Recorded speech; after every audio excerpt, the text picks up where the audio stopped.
हरिओम साथियों, आज हम बात करेंगे चंद्रमा की। चंद्रमा पे जो चंद्रयान भेजा गया है उसकी।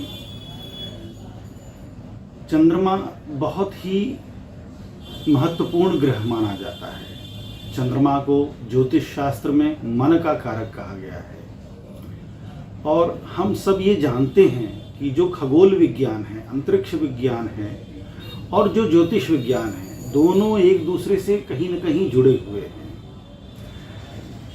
चंद्रमा के प्रति आप देखेंगे कि बहुत ही स्वाभाविक आकर्षण लोगों का रहता है। चंद्रमा को सौम्य ग्रह कहा जाता है, शीतलता का कारक है। जिस तरीके से जल शीतलता का कारक होता है, उसी तरीके से चंद्रमा भी शीतलता का कारक है। इसीलिए चंद्रमा जल तत्व का प्रतिनिधित्व करता है। हमारी कुंडली में हम देखते हैं, ग्रहों में हम चंद्रमा को जल का कारक मानते हैं। अब हम बात करते हैं जो इस समय भारत ने जो उपग्रह छोड़ा है चंद्रमा के लिए, चंद्रयान 3, उसकी सफलता असफलता का क्या परिणाम होने वाला है और ग्रहों की स्थिति के आधार पर उसमें क्या होने वाला है।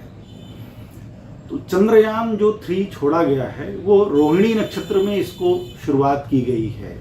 रोहिणी नक्षत्र खुद चंद्रमा का नक्षत्र है और यह जब 23 अगस्त को शाम को 6:04 पर लैंड करेगा, उस समय विशाखा नक्षत्र होगा, जो गुरु का नक्षत्र कहा गया है। चंद्रमा और गुरु दोनों एक दूसरे के मित्र ग्रह हैं। अर्थात ज्योतिष के आधार पर यह कहा जा सकता है कि इस चंद्रयान की सफलता के बहुत ज़्यादा संभावनाएं दिखाई देती हैं। बल्कि मैं तो ये भी कहूँगा कि शायद ये चंद्रयान चंद्रमा पर जल को खोजने में भी सक्षम हो सकता है। कारण ये है कि रोहिणी नक्षत्र में छोड़ा गया चंद्रमा पर जो चंद्रयान है वो खुद जल तत्व का प्रतिनिधित्व करता है और जिस शुभ मुहूर्त में इसका प्रारंभ हुआ है वह सफलता का सूचक है।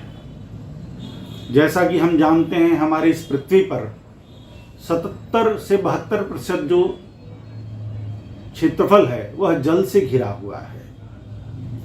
आप देखेंगे कि जब भी पूर्णिमा होती है, जब पूर्ण चंद्रमा का उदय रहता है, उस समय जल जो समुद्र में है उसमें उथल पुथल दिखाई देती है, जिसको ज्वार भाटा कहते हैं।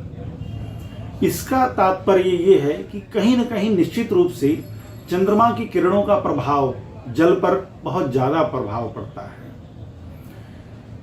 जिसका मतलब ये है कि मनुष्य के शरीर में जो 73 से 72% जल पाए जाते हैं, उस पर भी बहुत ज़्यादा चंद्रमा का प्रभाव पड़ता है। इसी कारण जो हमारे ऋषि थे, वैज्ञानिक थे, उन्होंने ये बताया कि चंद्रमा मन से जुड़ा हुआ है, जल तत्व से जुड़ा हुआ है। स्वाभाविक रूप से चंद्रमा को मन का कारक कहा गया है। इसीलिए आप देखेंगे कि बहुत ज़्यादा आकर्षण चंद्रमा की तरफ मनुष्य का होता है। हमारे फिल्म जगत में भी लोग चंद्रमा को प्रेम संबंध का कारक मानते हैं। चंद्रमा को बच्चों को चन्ना मामा कहकर बुलाया जाता है। उसकी शीतलता, उसका प्रकाश हमारे मन को सुकून देती है, हमें उसकी तरफ आकर्षित करती है। चंद्रमा आप देखेंगे कि जब पूर्णिमा होता है, उस समय जो मानसिक रूप से विक्षिप्त लोग हैं या जो मानसिक रोगी हैं या जो पागलपन की स्थिति में पहुंच गए हैं, उनके अंदर बहुत हलचल या उथल पुथल दिखाई देती है। यह इस बात का प्रमाण है कि चंद्रमा जो है जल तत्व से जुड़ा हुआ है और मन से भी जुड़ा हुआ है। चंद्रमा पर जो खोज हमारे भारतीय वैज्ञानिक कर रहे हैं, निश्चित रूप से वो सफलता प्राप्त करेंगे, मुझे ऐसा लगता है। और ये चंद्रयान 3 अपनी खोज में सफल होगा, ऐसी मेरी संभावना मुझे दिखाई देती है। ये चंद्रयान 3 जब ये पूरा उतरेगा चंद्रमा की सतह पर, तो मुझे लगता है कि यह अपनी लक्ष्य की ओर जाने में सफल होने वाला है। ये पूर्णतः वैज्ञानिक जो अनुसंधान है यह ज्योतिष से भी बहुत हद तक जुड़ा हुआ है। चंद्रमा पर जो ये भारतीय वैज्ञानिकों ने चंद्रयान भेजा है, ये भारतीय वैज्ञानिकों के सफलता के परचम को लहराने वाला है, भारत को एक नई दिशा देने वाला है। भारत अनुसंधान और खगोल क्षेत्र में एक नई ऊंचाई पर जाने वाला है।